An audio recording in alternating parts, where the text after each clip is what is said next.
हाथ धो ले फिर आपको बताते हैं।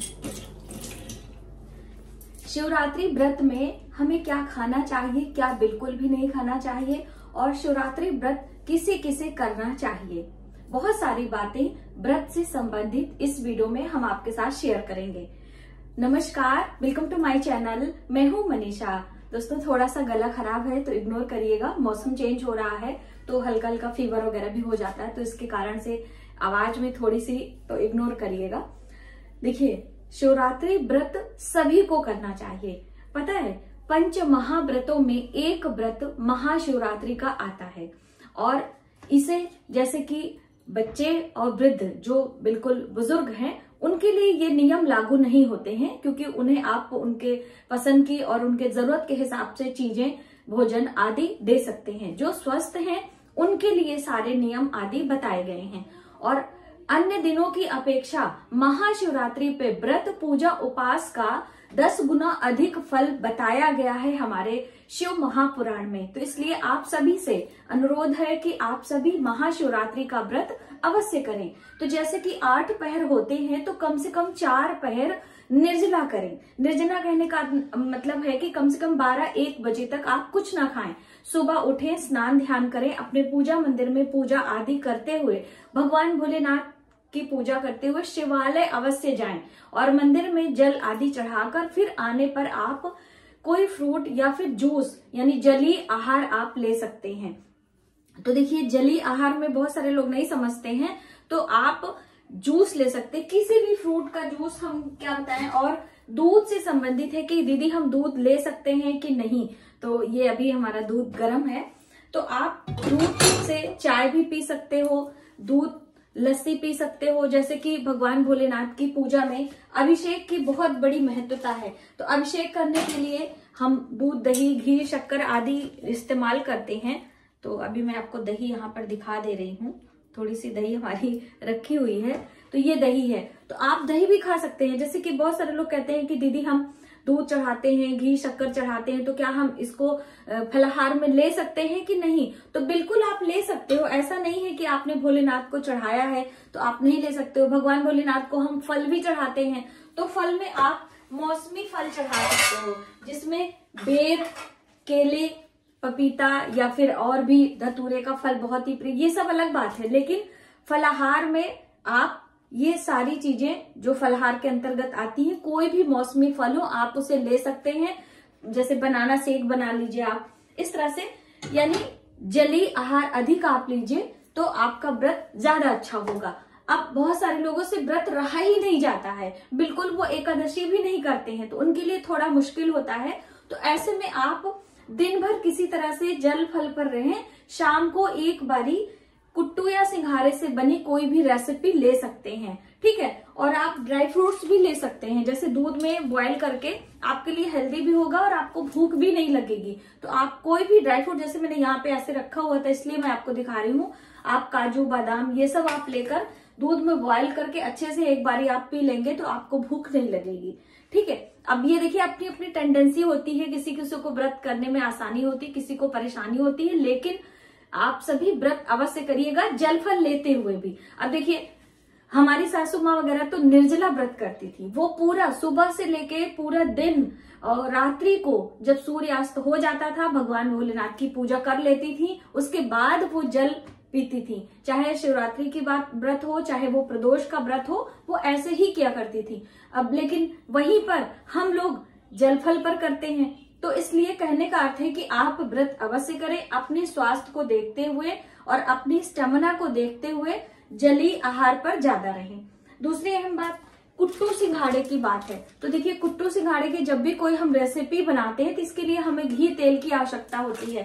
तो कई बहनों ने पूछा था, दीदी आप जरूर बताइएगा आप क्या इस्तेमाल करती हैं। तो देखिए, ये है पीनट ऑयल, मूंगफली का तेल। जैसे कि मूंगफली आप व्रत में खा सकते हो, बहुत सारे लोग मखाना मूंगफली चाय के साथ लेते हैं, लेकिन हम आपको मना करेंगे कि कम से कम चीजें खाएं, ठीक है। तो आप ये ले सकते हो, या फिर शुद्ध घी में, यहाँ पे है, ये है शुद्ध घी, हम आपको दिखाएंगे। ये हमारे घर का बना घी है, अक्सर हम क्रीम इकट्ठा करके, ये देखिए, शुद्ध घी में भी आप फलाहार की चीजें बना सकते हैं। इसी प्रकार से तिल का तेल भी इस्तेमाल कर सकते हैं फलाहार को बनाने के लिए, जैसे आलू फ्राई कर लीजिए, शकरकंदी है, ये सब चीजें आप ले सकते हैं।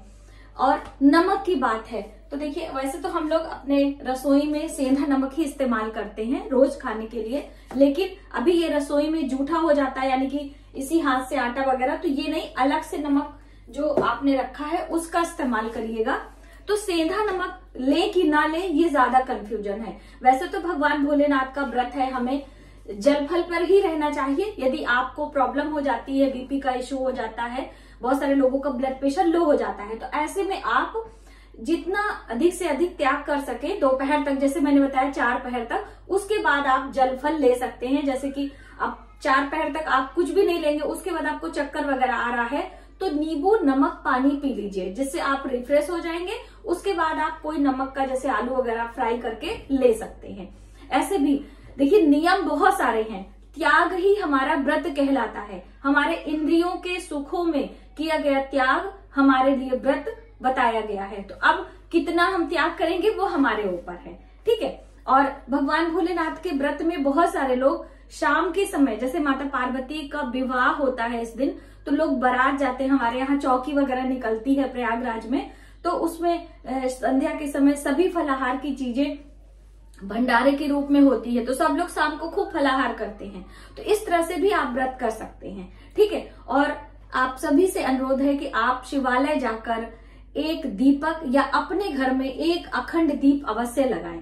देखिए अखंड दीप कहाँ लगाएं, ये भी बहुत सारे लोगों का प्रश्न रहता है। तो आप अपनी रसोई में भी अग्नेय कोण में एक दीपक लगा सकते हैं, आप पूजा मंदिर में दीपक लगा सकते हैं, आप अपने घर के ईशान कोण में भी दीपक लगा सकते हैं।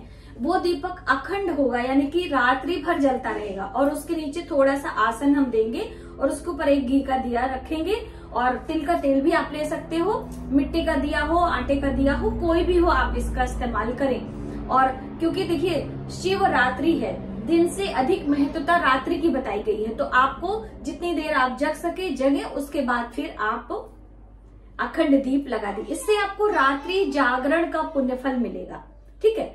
तो आप इस तरह से व्रत अवश्य करें। और जैसे अन्य व्रत आप करते हैं, नवरात्रि का व्रत है, वह उसी तरीके से इस व्रत को भी करना है। कोई अलग से चीजें आपको नहीं खानी है। आप में से बहुत सारी बहनें पूछ रही थी कि दीदी हम क्या खाएंगे, इस पर एक वीडियो आप बना दीजिए। तो आप सभी इन सब चीजों को लेते हुए दूध दही ही शक्कर से जैसे कि अभिषेक करते हैं, तो फिर दूध की चाय या दही से कोई भी रेसिपी हम नहीं बनाते, ऐसा मन में भ्रम था। तो ऐसा बिल्कुल भी नहीं है, आप पी सकते हैं। इसमें कहीं लिखा नहीं है कि आपने भगवान भोले, अब प्रसाद भी मिल जाता है भगवान भोलेनाथ का, तो क्या आप नहीं लेंगे, ऐसा नहीं है। और जैसे कि गुरुवार के व्रत में हम केले के वृक्ष की पूजा करते हैं, तो केला फल नहीं खाते हैं, अन्य फल खाते हैं, केले का फल त्याग करते हैं। लेकिन एकादशी में या और भी भगवान विष्णु के व्रत में केले का फल खाया जाता है, तो इसमें भी आप केले का फल खा सकते हो, या कोई भी अन्य फल, जैसे कि अनार का रस है। मैंने आपको बताया था कि अनार के जूस से आप भगवान भोलेनाथ का अभिषेक करें, इससे आपके घर में धन वृद्धि होती है हर शुक्रवार को। ऐसे ही जैसे महाशिवरात्रि के दिन आप करना चाहते हैं और आपकी व्यवस्था नहीं हो पाती, तो अन्य शुक्रवार को आप अनार का रस लेकर इससे भगवान भोलेनाथ का अभिषेक भी कर सकते हैं। दोस्तों बहुत ही अच्छा होता है। और मैंने यहाँ पे फ्रूट्स कुछ रखे हुए हैं कट करके। वैसे अभी आज जब मैं वीडियो बना रही हूँ तो शिवरात्रि नहीं है, तो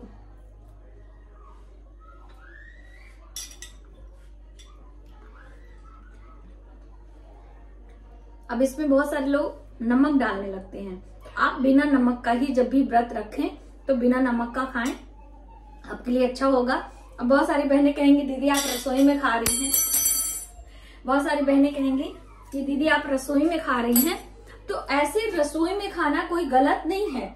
जब हम भोजन पकाते होते हैं या फिर हमारा यहाँ पे भोजन की चीजें होती हैं, तब हमारी रसोई झूठी हो जाती है रसोई में खाने पे। वैसे तो पहले के समय में लोग रसोई घर में ही बैठकर सारी चीजें खाया करते थे, और ऐसा करना भी चाहिए। इससे हमारा राहु प्रसन्न होता है, राहु अच्छा होता है, ठीक है। तो हफ्ते में एक दिन आप अपने पूरे परिवार के साथ 1 बाय 1 करके ही आप बच्चों को बिठा के भोजन कराएं, आपके लिए अच्छा होगा।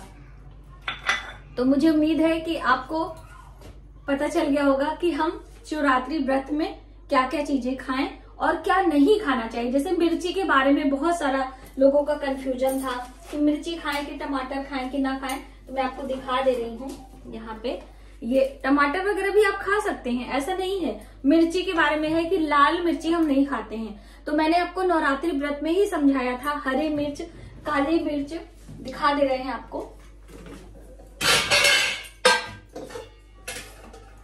ये काली मिर्च भी आप ले सकते हो, जैसे आलू वगैरह फ्राई करते हैं तो उसमें मिर्ची और हरी धनिया, काली मिर्च डाल देते हैं। तो कहने का अर्थ है कि हरी मिर्च खा सकते हैं। लाल मिर्च खाने से आपका व्रत खंडित नहीं होता है। जैसे हरी मिर्च सूख जाती है तो लाल हो जाती है, वो लाल मिर्च, उसकी तासीर थोड़ी सी अलग होती है, तमस लिए होता है, उग्रता का प्रतीक होती है। और हम व्रत में शांत रहते हैं, सात्विक आहार लेते हैं, ऐसी चीजें हम नहीं खाते हैं कि हमें परेशानी हो, यानी कि हमारा मन भटकाव की तरफ जाए। इस वजह से लाल मिर्च मना किया जाता है। यदि आप खाते हैं या आपने खाया है तो उसमें कोई व्रत आपका खंडित नहीं होगा, ठीक है। तो ये कंफ्यूजन थी कई लोगों का कि आप बताइए कि हरी मिर्च खाएं कि लाल मिर्च खाएं। तो ये भी आप में से लाल मिर्च, हरी मिर्च, काली मिर्च, कोई भी मिर्च आप ले सकते हैं। इससे आपका व्रत टूटता नहीं है। उसके तासीर को देखते हुए आपको मना किया जाता है कि आपने लाल मिर्च नहीं खानी है। और मार्केट वाली तो बिल्कुल भी नहीं खानी होती है, क्योंकि मार्केट का जो मिर्ची पाउडर होता है उसमें ऑयल डाल के उसको, उसके घास को हटाने के लिए ऑयल डाल के उसको कूटा जाता है। तो ये आप समझ गए होंगे। और जैसे बहुत सारे लोग टमाटर वगैरह खा लेते हैं तो आप खा लीजिएगा, ठीक है। ये और हरी धनिया, पता है आपको, हमारे यहाँ हमने अपने किचन गार्डन में हरी धनिया उगाया है और वही वाली हरी धनिया है, बिल्कुल फ्रेश, ठीक है।